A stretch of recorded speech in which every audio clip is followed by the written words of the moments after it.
Yan tol. Grabe nakakapagod yung ano tol. Nakakapagod yung sobrang init. Tignan natin ito yung paligid tol dito sa baba ng Pangpang, pero wala tayong nakita dito ng mga kalaban. Pahinga muna ako tol. Kaya na pa ako dito pa balik-balik no dito sa gilid ng Pangpang. Wala naman ako nakita ang utol rings. Tsaka wala na rin kalaban tol. Pahinga mo tayo ito, nagugutom ako.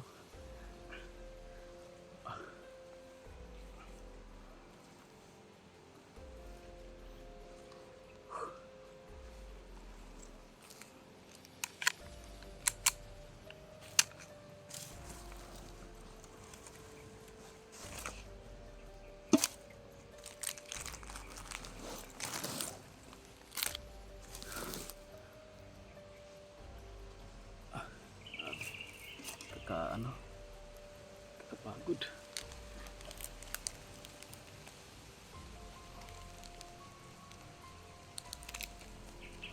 Kaya to kasi sa likuran ko medyo masukal. Dito ako umarap kasi medyo walang ano dito.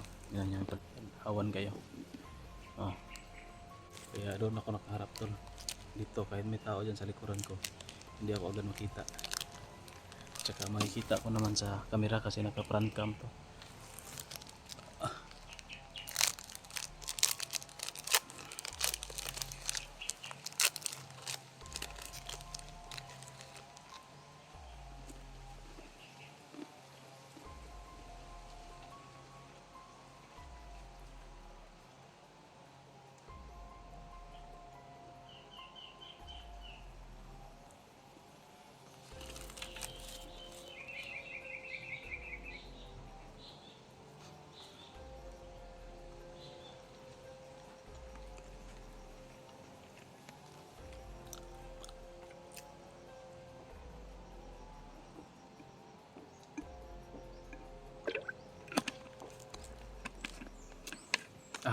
Sabi.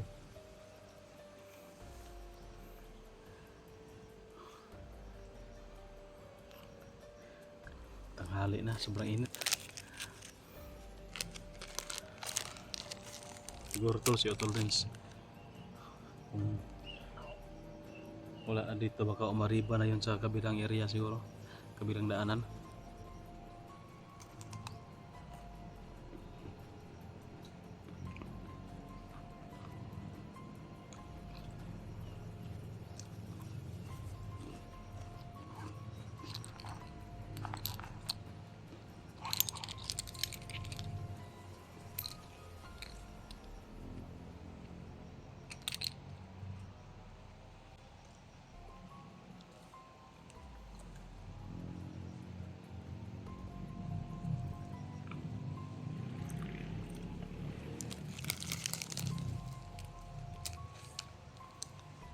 May mga motor pa rin tayo marinig doon sa taas ng bundok, yung may kalsada.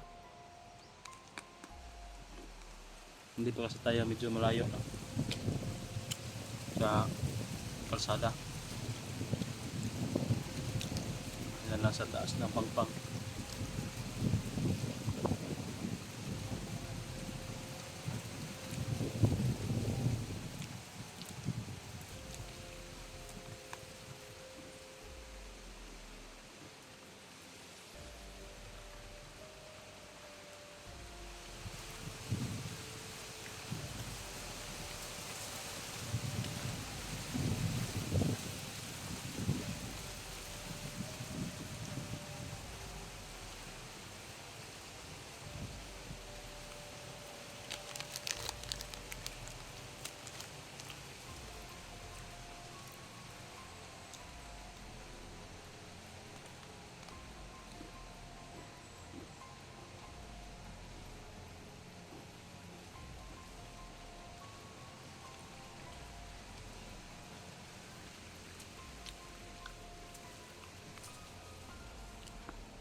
Parang may narinig ako mga buses daw dyan banda.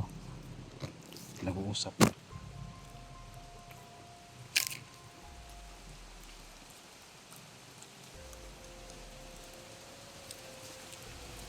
mga kalaban yan. Habis kahit na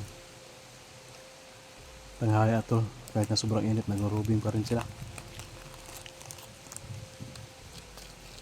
Ako nga, para akong nahihilo sa sa sakit ng init.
Bilisan na ubos ang tubig ko tulos sa kakainom kasi sobrang init talaga.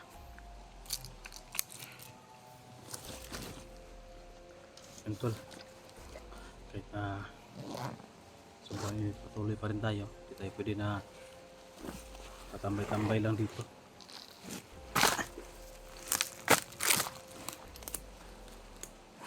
Kasi nga, kailangan pa natin mahanap si Otol Renz. Ano naman nangyari doon. Kahit na mainit tol, nagwantahon lang na to.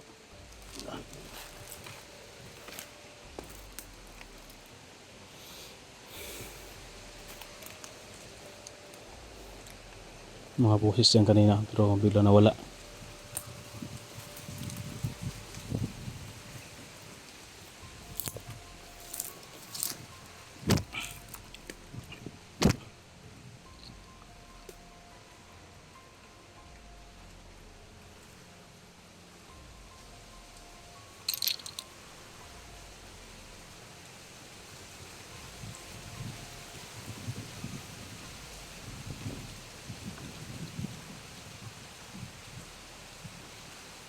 Depinsa to sa init.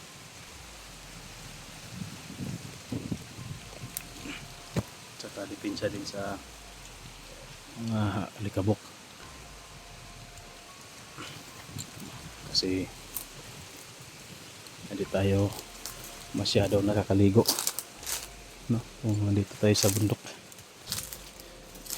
Kaya dipinsahan natin yung ulo natin sa alikabok to. Sobrang na talaga.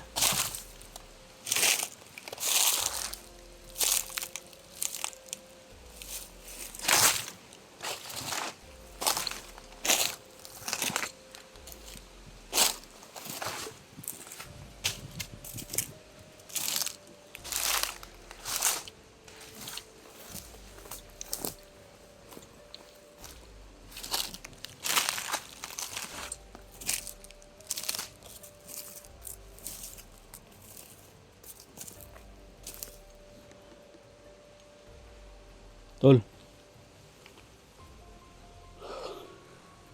Tol Renz. Ang sarap na isigaw tol.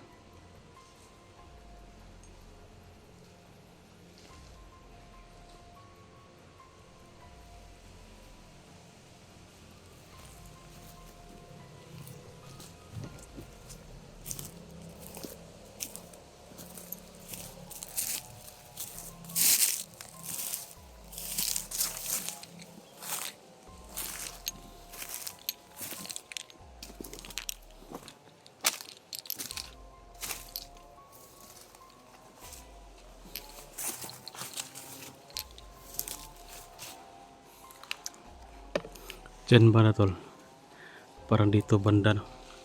Sa pangpanga ito na hulog si Otol Renz. Tumalon. Wala namang mga bakas dito na nakita ko tol. May na gumulong-gulong dito.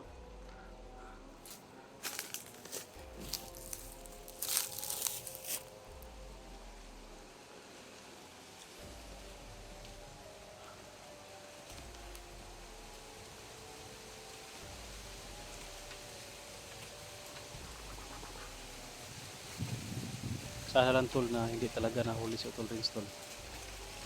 Baka no, masama yung kutob ko dito. Baka nahuli yan.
Baka nakalayo na siguro yun dito sa pangpang si Utol. Wala tayo nakikita ng mga bakas dito.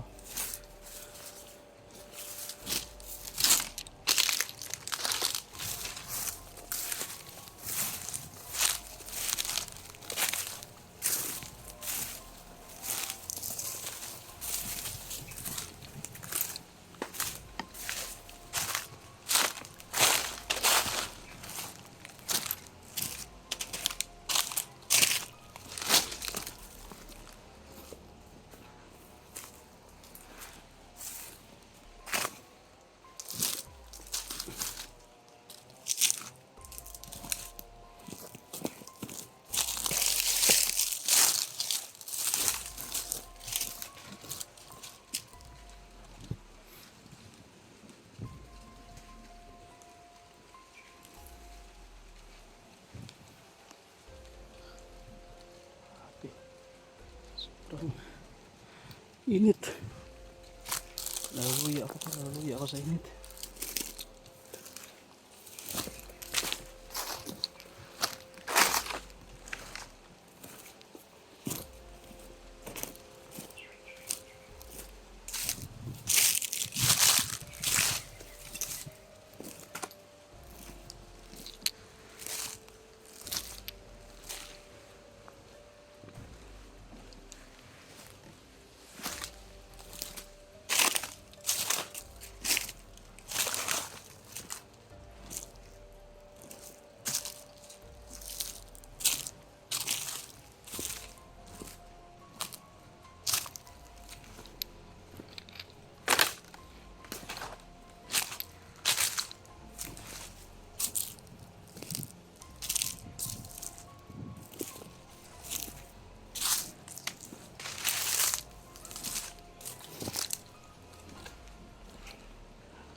Sobrang himala ngayon dito tol, kasi wala tayong nakita na nagbabantay dito sa paligid na ito.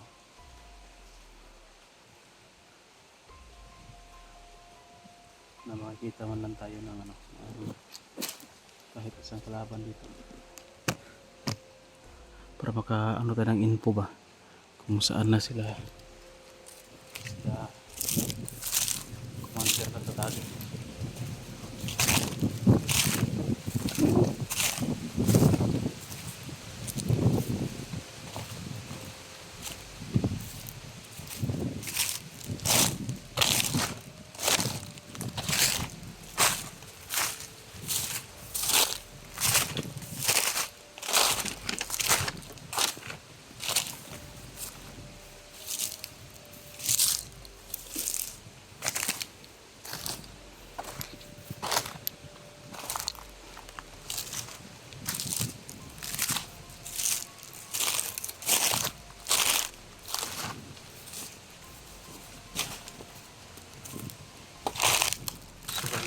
Tapos yung tol na maghanap tayo na parang wala tayong nahanap. Lingaw naman ka agad. Asa ang mga kalaban din.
So yun tol, kahinabahaba ng nilakaran natin. Wala tayo nakikita o nasasagupa na kalaban.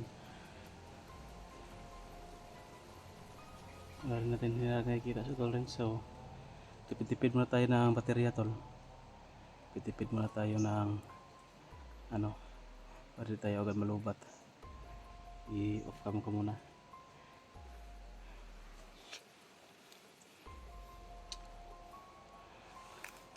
Wala tayo makita ng lead. Baka lilipat lang siguro ako ng ibang area. Baka nakalayo na si Utol Renz dito sa may pangpang.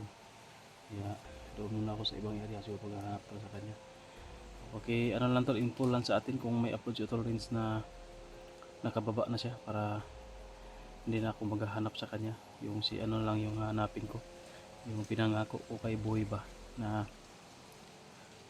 hanapin ko si Bito para kunin yung cellphone sa kanya. Para ibalik natin kay Boy kasi si Ayan may cellphone na naman. Baga iwan ko kung papayag ba si Ayan na yung gagamitin niya is bagong account, no, yung account niya sa cellphone niya para ano siya, magkaroon siya ng sariling channel. Kasi yung sa Dakila tol, plano ko kasi doon na para yun sa buong team Dakila. Kung sino man yung walang gamit na cellphone, siya yung gagamit nun para mapasahod agad kung pag-video siya. Pero kung hindi, kung yun pa rin yung gagamitin na yan, ay ayos lang kasi wala namang ibang gagamit nun. Saka ako hindi man ako gagamit nun kasi may sarili naman akong channel. Yun tol, pag-share lang po ng video natin. Maraming salamat sa inyong panonood at umabot kayo hanggang dulo ng video na ito tol. Yun, sobrang appreciate ko talaga. At ingat kayo palagi. God bless tol. Bye bye.